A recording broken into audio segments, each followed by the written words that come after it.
Hello everyone, welcome to Competition Care Current Affairs Daily. So ekhini hoise aje content homo jibo ami discuss korim aru amar first topic to lua hoise the Assam Tribunal pora Chhatra Divok, and this particular topic is important from GS paper 1 personality hondobot logote GS paper 5 Assam issues oto enoka dhonor topic blak bahut beshi guruttopurno hoy pore kionu karon ami joa bosor dekhislo APSC mains ot hudisile about Karicharan Brahmadevor kotha. All right, ঠিক তেনেধৰণে এই বছৰ যেটো ছাত্ৰ দিৱসটো জড়িত হৈ আছে বডফা উপেন্দ্ৰনাথ ব্ৰহ্মদেৱৰ লগত সেই ক্ষেত্ৰত এনেকুৱা ধৰণৰ প্ৰশ্নবিলাক ইম্পৰ্টেন্ট হৈ পৰে এনেকুৱা ধৰণৰ টপিকবিলাকো বহুত বেছি সিগনিফিকেন্ট হৈ পৰে অলৰাইট সো আমি চাও আমাৰ কাৰেন্ট কনটেক্সটটো কি হয় কাৰেন্ট কনটেক্সটটো হৈছে অসম চৰকাৰে এই 31st of Marchৰ দিনাখন অৰ্থাৎ আজিৰ দিনটো এটোৰ দিনটো আসলে ছাত্ৰ দিৱস অৰ ষ্টুডেন্টস ডে হিচাপে সেলিব্ৰেট কৰাৰ সিদ্ধান্তটো লৈছে য'ত গোটেই across the education institution celebrate কৰা হ'ব কিয় কৰা হ'ব to preserve the memory or to honor the contributions of the former president of all Boro Students Union Upendranath Brahma. ঠিক আছে সো তেওঁ বহুত ডাঙৰ কন্ট্ৰিবিউশন কৰিছিলে for the upliftment of the Bodo society so তেওঁ সেই কন্ট্ৰিবিউশন বিলাকক আমি মনত থয় তেওঁ মেমৰিখিনি যাতে আমি সজীৱ কৰি তুলিব পাৰো তাৰ বাবে এই আজি দিনটো 31st of Marchৰ দিনাখন এই ডেটো ছাত্ৰ ডে হিচাপে ছাত্ৰ দিৱস হিচাপে আসলতে পালন কৰা হৈছে alright logote ei dintut kisuman education schemes so undertaken kora hobo for example distribution of 52000 tablets to school alright so ami dekhilu covid time je keneke digital divide hoy ase kisuman lora asli hamortho nathake for all this technology based tablets right for that eta government ki koise leverage koibo saise he gap to jate teloke fill koibo pare so 52000 tablets provide kora hobo so that technology hohailo teloke jane kuno dekhe pispoi thakibo na lage while attaining education alright দ্বিতীয়তে দেখিছো scholarship to girl student from minority communities এটো এটা খুব ভাল initiative লৈছে তাসো আমি দেখিছো mobility grant to girl students of UG and PG courses right তাসো দেখিছো book grant to UG and PG students আৰু incentives on mass dues right এটো বহুত ভাল এটা স্টেপ লৈছে লগতে fee waiver grant to colleges So more or less আমি দেখিছো এই এডুকেশনাল ফিল্ড খনত বহুত ডাইভার্স ৰূপে আসলতে সহায় কৰিবলৈ চেষ্টা কৰিছে চৰকাৰে অলৰাইট So ইয়াত আমি ৰনোজ পেগুদেৱৰ দেখিছো যে টুইট এটা কৰিছে যে government of Assam in a historic move dedicate 31st of March as a student day to pay tribute to Shri Upendranath Brahma the great social reformer who was born on 31st March 1956 So যেহেতু তেওঁ 31st of March right 1956 so জন্মগ্ৰহণ কৰিছিলে অৰ্থাৎ আজি দিনটো সেই কাৰণে এই দিনটো বাছি লোৱা হৈছে টু সেলিব্ৰেট ইট এজ ছাত্ৰ দিৱস অৰ students day alright so who is Bodofa Upendranath Brahma তেওঁৰ বিষয়ে যদি আমি চাও আমি গম পাম তেখেতৰ জন্মগ্ৰহণ হৈছিল কেতিয়া 31st of March 1956 ঠিক আছে এটোটো অলৰেডি গম পাইছো so next year জুন লোকে আসলতে APSC দিব তেওঁলোকৰ বাবে এনেকা ধৰণৰ মাইনৰ ডিটেইলছ বিলাক ইম্পৰ্টেন্ট হৈ পৰে ঠিক আছে কোন চনত তেওঁ জন্ম হৈছিল কি কথা আৰু তেখেতৰ মৃত্যু ঘটিছিল on 1st of May 1990 alright and he was an Boro social activist and the former president of all Boro Students Union যেটো APSC right he spearheaded a non-violent Boroland movement which is very important alright এনে আমি দেখছো যেতিয়া agitation হক বা যি কোনো movement আদি কৰি হক বহুতৰ আসলে জীৱন শেষ হৈ যায় ৰাইট বহুত ভায়োলেন্ট হৈ যায় কিন্তু তেওঁ যেটো স্পিয়াৰহেড কৰিলে that is non violent right non violent movement এটা তেওঁ ইনিশিয়েট কৰিছিল যাতে তেওঁলোকে এটা সেপাৰেট বড়োলেণ্ড ষ্টেট এটা পাব পৰা যায় ৰাইট হে গুটেখিনি বহুত বেছি দূৰদৰ্শী আছিল তেওঁ carve out a separate state Boreland from the Assam, right? Logote during his APSC presidency, he tried to revive the education and well-being of the Boro community and to solve various political issues and rights from which the Boros were deprived of. ঠিক আছে so বহুতখিনি political issues হব rights হত আসলে পিছ পৰি আছিল বড়ো লোকসকলে so সেই সোসাইটি খন তেওঁ তেতিয়া গম পালে যে টু আপলিফ্ট কৰিবলৈ প্ৰথমতে আছে তেওঁলোকক এডুকেশ্যন দিয়া বহুত বেছি প্ৰয়োজন যেতিয়া তেওঁলোকক এডুকেশ্যন টু প্ৰভাইড কৰা হ'ব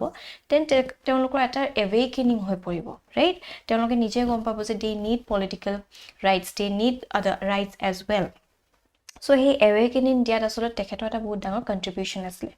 ৰাইট আৰু হেইবাবে তেওঁক আসলে বডফা বুলি জনা যায় বডফা মানে কি guardian of Boros right so such was his influence right ইমান বেছি কন্ট্ৰিবিউট কৰিছিলে for the upliftment of the Boro society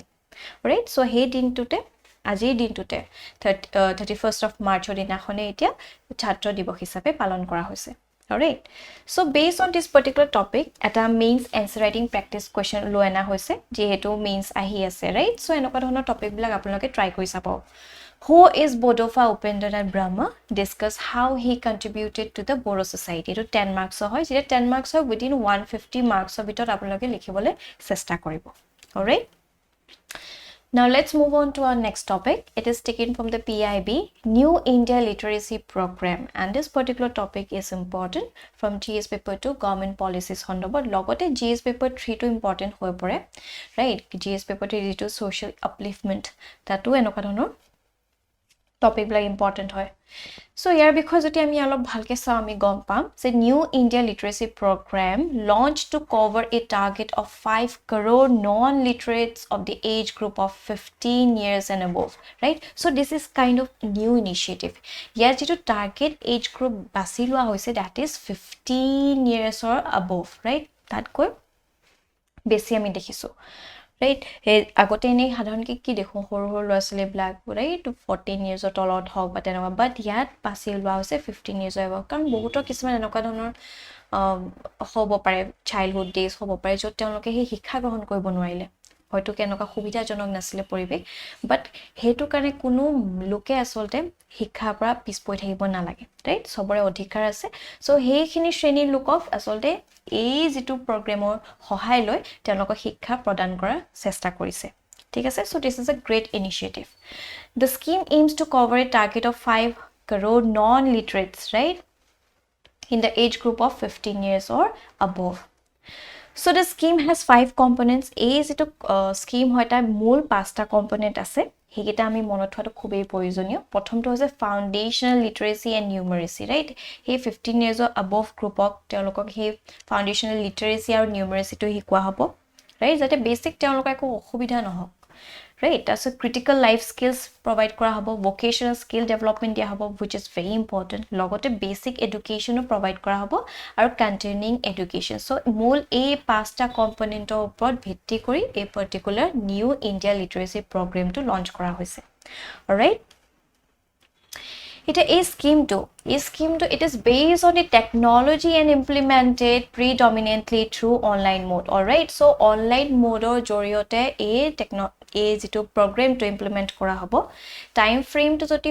ami sao ami gom pam implementation during 5 years from financial year 2022-2023 to 2026-2027 with financial outlay of 1037.90 crore all right funding to joti sao it is a centrally sponsored scheme heto important all right aru ministry kon hoy implementing ministry that is Ministry of Education right beneficiary ami joti sa ki gompal already gompaise 15 years or besi lok hokolok asolte jun hokol asole non literate hok teolokok address koribo thik ase so this is about this particular program all right now moving on to our next topic it is taken from the Hindu GST Appellate Tribunal and this particular topic is important from GS paper 2 perspective all right So current context tole ahu yat kwa hoise recently the goods and service tax GST right teloke eta approve koile for the creation of national tribunal for the redressal of GST disputes all right so eta national tribunal kane যেটো ক্ৰিয়েচনৰ কাৰণে তেওঁলোকে approve কৰিছে for ৰিড্ৰেছল of GST disputes কাৰণ GST disputes বহুত বেছি বাঢ়ি গৈছে right কবান নহয় কবাত গুটে জুডিশিয়াৰী সিস্টেমটো গুটে প্ৰেছাৰাইজ হৈ গৈছে ইমান বেছি প্ৰেছাৰ পইছে তেওঁলোকৰ ৰাইট দেখিছানে why there is a need of for the tribunals যদি আমি চাও So in the absence of GST appellate tribunals taxpayers are filing writ petitions to directly move the high court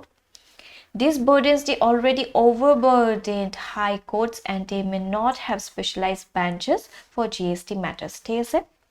So GST লগত associate হোৱা বহুতখিনি মানুহৰ মাজত আসলে কিছুমান আমি দেখিছো কিছুমান ৰেটস তেওঁলোকে কৈছে PIL ফাইল কৰি আছে ৰাইট অসুবিধা পাইছে যিহেতু আৰু আনহাতে তেওঁলোকৰটো প্ৰেছাৰ আছে যে পেমেন্ট কৰিবই লাগিব ৰাইট ফ্লেক্সিবিলিটি নাই যেহেতু আমি দেখিছো so the absence of GST appellate tribunal has led to huge pile up of cases right বহুত বেছি pile up হৈ গৈছে so without a tribunal taxpayers who feel aggrieved have no choice but to wait for justice while revenue authorities aggressively pursue their orders right so এফালে revenue authorities তেওঁলোকক লাগে আনহাতে মানুহৰ যেটো কোভিডৰ টাইমত ভালকে ঠেকেচা খাইছে সব ফালৰ পৰাই পাইছে পাৰ্টিকুলাৰ এটা ৱে এটা পোৱা নাই ৰাইট ফৰ দ্যাট তেওঁলোকে বহুতখিনি এপিল কৰি আছে হাই কোৰ্ট গৈ আছে বাট আমি দেখিছো গোটে কেसेस বিলাক পাইল আপ হৈ আছে সো তেওঁলোকে এটা ৱে দেখাই দিবলে ৰাইট আৰু যাতে আমি ওভাৰবাৰ্ডেন যিখিনি হাই কোৰ্ট সহেগত তেওঁলোককো অকমান পাতলিয়াব পাৰো যাতে ৰাইট ফৰ দ্যাট এই পাৰ্টিকুলাৰ ন্যাশনাল ট্ৰিবিউনাল এটা গঠন কৰাৰ কথা কৈছে ঠিক আছে so about GST appellate tribunal কথা যদি আমি চাও হেতু GST 80 right GST appellate tribunal হয় যেটো তাৰ বিষয়ে আমি যদি চাও আমি গম পাম section 109 of the Good and Service Tax Act 2017 যেটো CGST Act mandates the constitution of a GST at its branches right so কোনে he provision to this section 109 of the Goods and Service Tax Act of 2017 bracket of bhitor ase CGST right so this mandates the constitution of a GST 80 at the benches it is a specialized authority to resolve disputes related to GST laws at the appellate level all right or logote the principal bench of the GST 80 will be located in the New Delhi a to ami ki gom palu je principal jetu bench to hobo that will be located in the New Delhi itself right and each state can decide on the number of benches or boards they require subjected to GST council approval so this minute details is very important all right ekhini bhalke sai lobo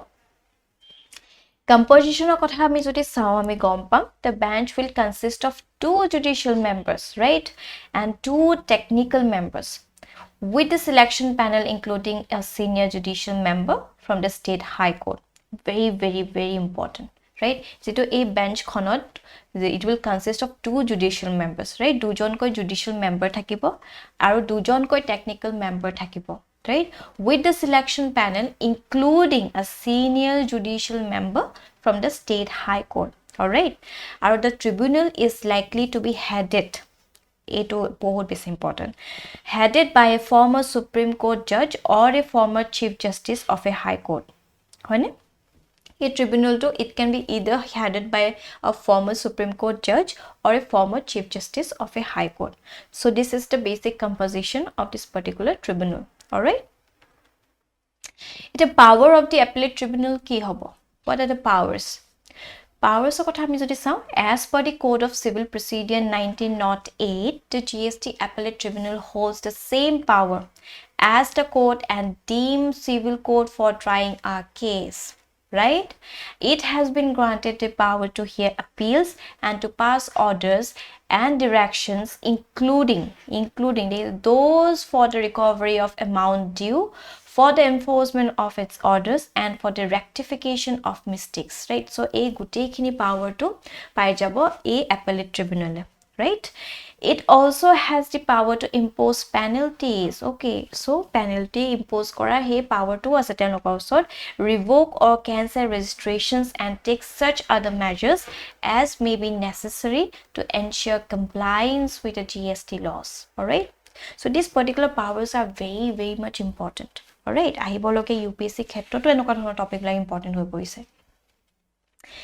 its framework may permit the resolution of disputes involving dues or fines of less than 50 lakh rupees by a single member bench all right so these are the powers of this particular appellate tribunal now moving forward our last topic is taken from the down to earth United Nations 2023 Water Conference and this particular topic is important from GS paper 2 perspective plus GS paper 3 all right